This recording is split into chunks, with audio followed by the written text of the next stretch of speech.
اپی اپی میں نے یہ ساری بالس لینی ہے. یہ جو شاپ میں ساری بالس پڑی ہیں مجھے بہت پسند آ رہی ہیں. میں نے یہ ساری بالس لینی ہے.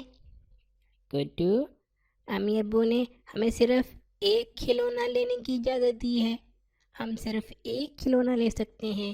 یہ ساری بالس تو تم نہیں لے سکتے ہو، اور تمہارے پاس پہلے بھی تو اتنی زیادہ بالس پڑی ہوئی ہیں. نہیں اپی، مجھے نہیں پتا. میں نے ساری بال دینی ہے. لیکن نا میرا دوست ہے، اس کے پاس بھی تو اتنی زیادہ بالز ہیں. میں نے ساری بال دینی ہے. مجھے نہیں پتا.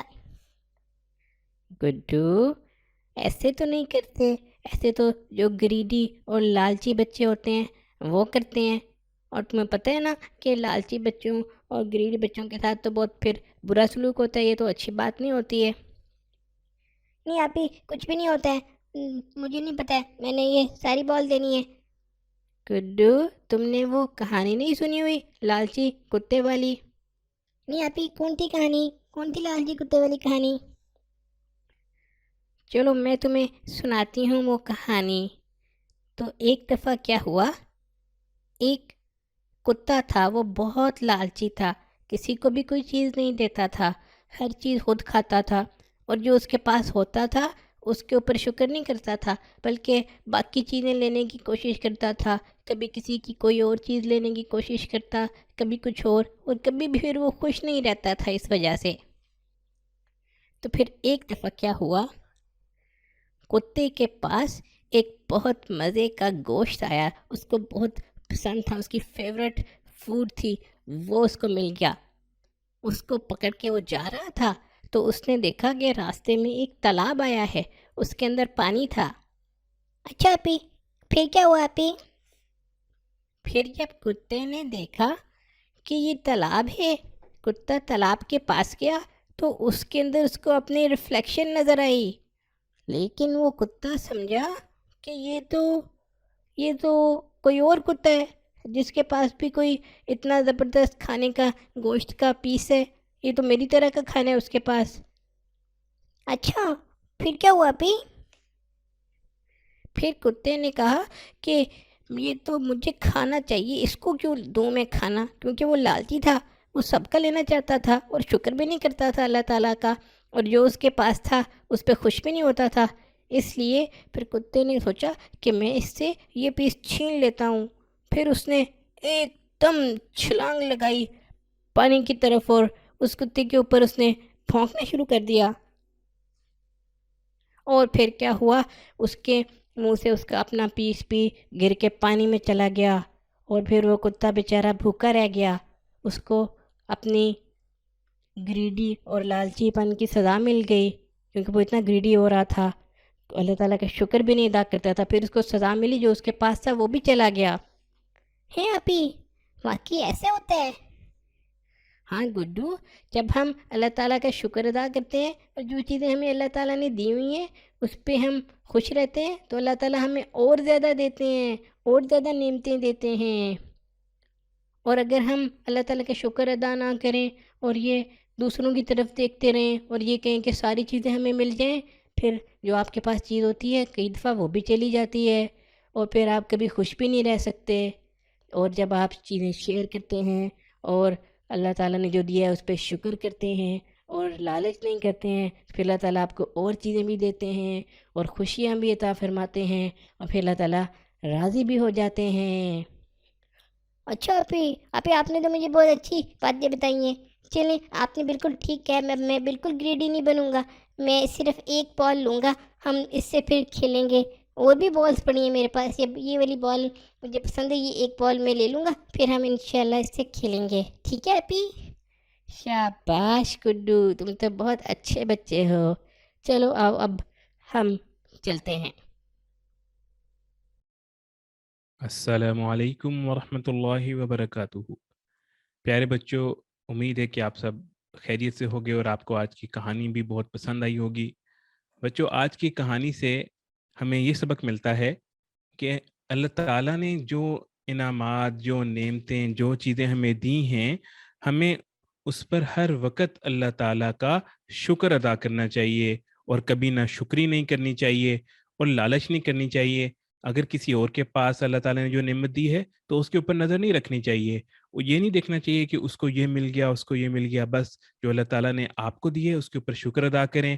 اس سے اللہ تعالیٰ آپ کو خوشیاں بھی عطا فرمائیں گے اور اس نعمت کے اندر اضافہ بھی کریں گے، اور زیادہ آپ کو نعمتیں عطا فرمائیں گے، اور آپ خوش رہیں گے اور اللہ تعالیٰ آپ سے راضی بھی ہو جائیں گے.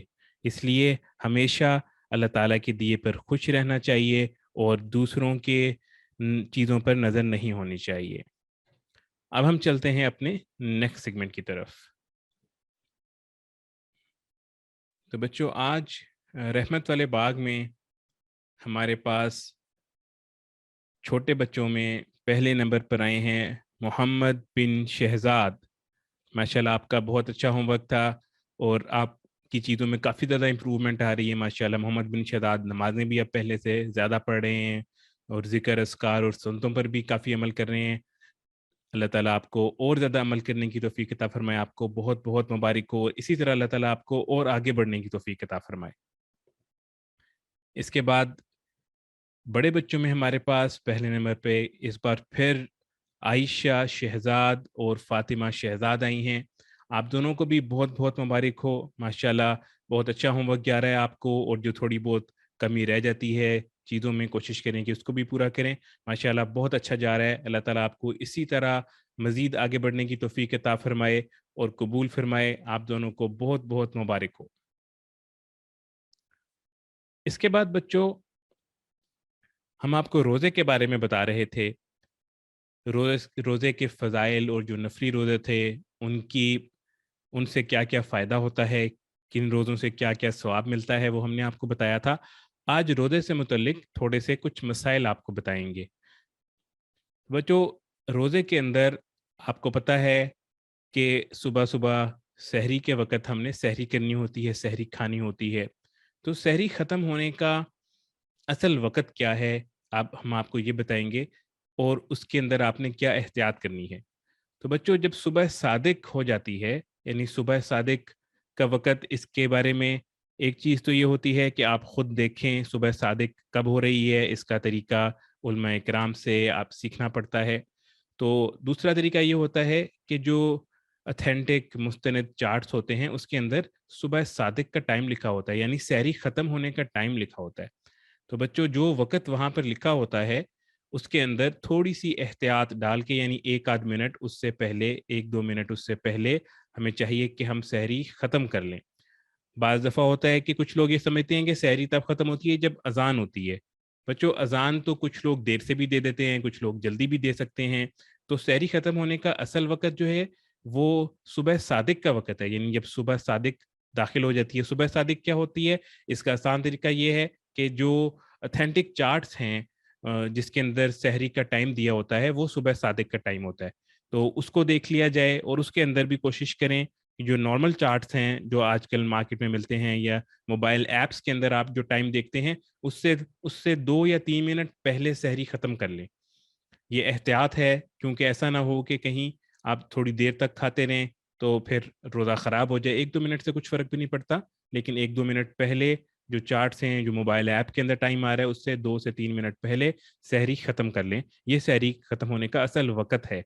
اذان جو ہے وہ سحری ختم ہونے کا وقت نہیں ہے. اذان تو سحری ختم ہونے کے بعد فجر کا جب ٹائم آ جاتا ہے، فجر کا ٹائم داخل ہو جاتا ہے، اس کے بھی 1-8 منٹ بعد دی جاتی ہے. تو اس لیے اذان کو آپ نہ دیکھیں بلکہ آپ ٹائم کو دیکھیں. اس کے اوپر بہت احتیاط کرنے کی ضرورت ہے. یہ اکثر بچوں کو اور بڑوں کو بھی یہ نہیں پتہ ہوتا. اس کے بعد بچوں افطاری کا اصل وقت یہ ہوتا ہے کہ جب سورج غروب ہو جائے، اور جب سورج غروب ہونے کا آپ کو یقین آ جائے کہ سورج غروب ہو گیا ہے تو اس وقت آپ افطاری کر سکتے ہیں. اس کے اندر بھی بچوں آج کل جو چارٹس ہوتے ہیں یا ایپس ہوتی ہیں اس کے اندر اتنی زیادہ احتیاط نہیں کی جاتی. تو جو ایپس کے اندر جو نارمل چارٹس ہیں اس کے اندر ٹائم بتایا گیا ہے، اس سے 2 منٹ کم از کم آپ احتیاط کریں، یعنی اس کے 2 منٹ بعد آپ روزہ افطار کریں. اس سے یقین ہو جائے گا کہ روزے کے اندر کوئی مسئلہ نہیں ہوا، آپ نے جلدی افطار نہیں کر لیا.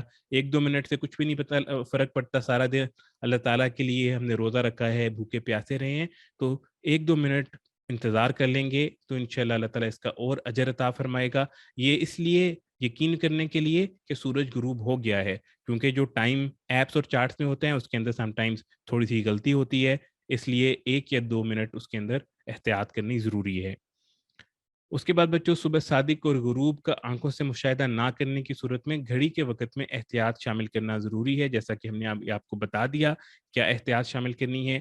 اس لیے ایک طریقہ تو یہ ہے کہ اگر آپ کے پاس اتھینٹک مستند ٹائم ٹیبل ہیں اور اس کے اندر یہ احتیاط ایڈ کی ہوئی ہے تو وہ اس چوز کریں۔ جس طرح یہ لینے کا آسان طریقہ یہ ہے کہ ویب سائٹ tazkiya.org، اس کے اوپر مستند اتھینٹک ٹائم ٹیبلز ہیں نمازوں کے، ہر مہینے کے حساب سے ہیں، تو آپ وہاں سے ڈاؤن لوڈ کر کے دیکھ سکتے ہیں۔ تو اس کے بالکل مطابق آپ کر سکتے ہیں۔ اگر آپ tazkiya.org سے ٹائم ٹیبل ڈاؤن لوڈ کر رہے ہیں تو اس کے اندر آپ کو کچھ خود سے ٹائم ایڈ کرنے یا ڈیڈکٹ کرنے کی ضرورت بھی نہیں ہے۔ آپ ایگزیکٹ جو ٹائم وہاں پر لکھا ہوا ہے اس کے اوپر سحری بند کر سکتے ہیں، وہاں تب تک کھا سکتے ہیں، اور اس کے ایگزیکٹ ٹائم کے اوپر آپ افطاری بھی کر سکتے ہیں۔ اس کے بعد بچوں ایک حدیث سے ہمیں پتہ لگتا ہے کہ سحری میں تاخیر اور افطاری میں جلدی کرنا مستحب ہے، یہ بہتر ہے۔ یعنی سحری میں جلدی کرنا، تاخیر کرنا، مطلب یہ کہ جب تک سحری کا آخری وقت ہے، جو آخری پہر ہوتا ہے اس کے اندر تک سحری کھانا، اور افطاری میں جلدی کرنا یعنی جب یقین ہو گیا ہے کہ افطاری کا وقت داخل ہو گیا ہے، سورج غروب ہو گیا ہے، تو اس وقت پہ جلدی کھا لینا۔ اس کے اندر بتایا گیا ہے کہ سحری کا وقت ختم نہ ہونے کا یقین ہو، اور صرف گمان آپ کو نہیں ہونا چاہیے کہ شاید ابھی کچھ وقت باقی ہے، اس کے اوپر اندازہ نہیں کرنا چاہیے، لیکن جب آپ کو یقین ہو کہ بھی سحری کا وقت باقی ہے تو اس کے اندر اندر آپ کو سحری ختم کر لینی چاہیے۔ اور اسی طرح جب سورج غروب ہونے کا آپ کو یقین ہو گیا ہو تو اس کے بعد جلدی آپ کو فوراً افطار کر لینا چاہیے۔ ابھی لیکن اگر شک ہو کہ سورج پتہ نہیں غروب ہوا ہے یا نہیں ہوا، یا کنفرم نہ ہو، تو پھر اس کے اندر جلدی نہیں کرنی چاہیے، بلکہ انتظار کرنا چاہیے کہ جب سورج غروب ہونے کا یقین ہو جائے، سورج غروب ہو جائے تو تب فوراً جلدی افطار کر لیں۔ تو بچوں یہ کچھ مسائل تھے روزے سے متعلق، ان کو آپ نے یاد بھی کرنا ہے، اور جب روزہ رکھیں تو ان کا خیال بھی کرنا ہے۔ اب ہم چلتے ہیں سنتوں کے سبق کی طرف۔ سنتوں میں ہم نے آپ کو بتایا تھا پہلے کہ سلام کرنے کے کیا آداب ہیں، کن کن لوگوں کو سلام کرنا پسندیدہ نہیں ہے، ہم نے یہ بھی آپ کو بتایا تھا، مکروہ ہے۔ آج ہم آپ کو بتائیں گے کہ ایسے کون سے موقع ہیں، ایسا کون سا وقت ہوتا ہے جس کے اوپر سلام کرنا منع ہے یا سلام نہیں کرنا چاہیے۔ تو سب سے پہلے بچوں اگر آپ دیکھیں کہ کوئی بندہ نماز پڑھ رہا ہے تو آپ نے نماز پڑھنے والے کو سلام نہیں کرنا۔ اسی طرح اگر کوئی تلاوت کرنے والا ہے، تلاوت کر رہا ہے، تو آپ نے تلاوت کرنے والے کو بھی سلام نہیں کرنا، کیونکہ وہ اللہ تعالیٰ کے ساتھ مشغول ہے، اس کو آپ نے ادھر سے ہٹانا نہیں ہے۔ اسی طرح اگر کوئی دینی باتوں کا بیان کر رہا ہے، جس طرح حدیث بیان ہو رہی ہے یا کوئی فقہ کی بات، مسائل بیان ہو رہے ہیں، تو اس کو بھی سلام نہیں کرنا آپ نے، کیونکہ وہ بھی ایک دینی کام میں لگا ہوا ہے۔ پھر ذکر کرنے والے کو بھی سلام نہیں کرنا جو ذکر کر رہا ہے۔ اسی طرح جو بندہ اذان دے رہا ہے اس کو بھی سلام نہیں کرنا اس وقت۔ اور جب کوئی بندہ اقامت کہہ رہا ہے تو اقامت کہنے والے کو بھی اس وقت سلام نہیں کرنا۔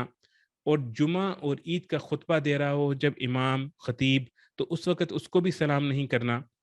اور اس کے بعد اگر کوئی کھانا کھا رہا ہو تو کھانا کھانے والے کو بھی سلام نہیں کرنا۔ اس کے بعد اگر کوئی قضائے حاجت میں مشغول ہو، یعنی کوئی واش روم گیا ہو یا واش روم کے لیے کہیں گیا ہو، تو اس کو بھی سلام نہیں کرنا۔ اور اس کے بعد جس کا ستر کھلا ہو، اگر کوئی ننگا ہو، کپڑے چینج کر رہا ہے، بے شک اپنے کمرے میں کر رہا ہے، تو اس کو بھی آپ نے باہر سے یا کہیں سے سلام نہیں کرنا۔ بچوں یہ وہ چیزیں ہیں جن کا آپ نے خیال رکھنا ہے، اس سے ان لوگوں کو یا ان موقعوں کے اوپر ان لوگوں کو آپ نے سلام نہیں کرنا۔ اور ایسے موقعوں کے اوپر اگر کوئی آپ کو سلام کر دے، مثال کے طور پہ آپ نماز پڑھ رہے ہیں یا آپ تلاوت کر رہے ہیں، آپ ذکر کر رہے ہیں، یا آپ واش روم میں ہیں یا آپ کھانا کھا رہے ہیں، اور آپ کو اگر کوئی سلام کر دے تو اس کا جواب دینا آپ کے اوپر ضروری نہیں ہے، اور خاص کر جب نماز کے اندر ہیں پھر تو آپ جواب دے ہی نہیں سکتے۔ اسی طرح اگر آپ واش روم میں ہیں تب بھی جواب نہیں دے سکتے، اور اگر آپ کپڑے بدل رہے ہیں، ننگے ہیں، تب بھی آپ جواب بالکل بھی نہیں دے سکتے۔ اس کے بعد مصافحہ کرنے کی سنت۔ بچوں مصافحہ کہتے ہیں ہاتھ ملانے کو۔ جب ہم ایک دوسرے کے ساتھ ملتے ہیں، اس جو آپس میں ہاتھ ملاتے ہیں، ہاتھ ملانے کو کہتے ہیں مصافحہ۔ اور اس کی کیا سنت ہے؟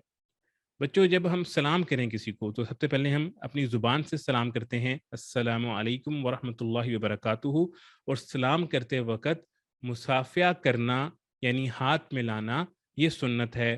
حدیث سے ہمیں پتہ لگتا ہے کہ اس سے سلام مکمل ہوتا ہے، یعنی مکمل سلام کرنے کا طریقہ یہ ہے کہ آپ ہاتھ ملائیں اور ساتھ سلام کریں، یعنی منہ سے السلام علیکم ورحمۃ اللہ وبرکاتہ کہیں اور ساتھ ہاتھ ملائیں، اور پہلے سلام کریں اور پھر ہاتھ ملائیں، یہ طریقہ ہے سنت طریقہ۔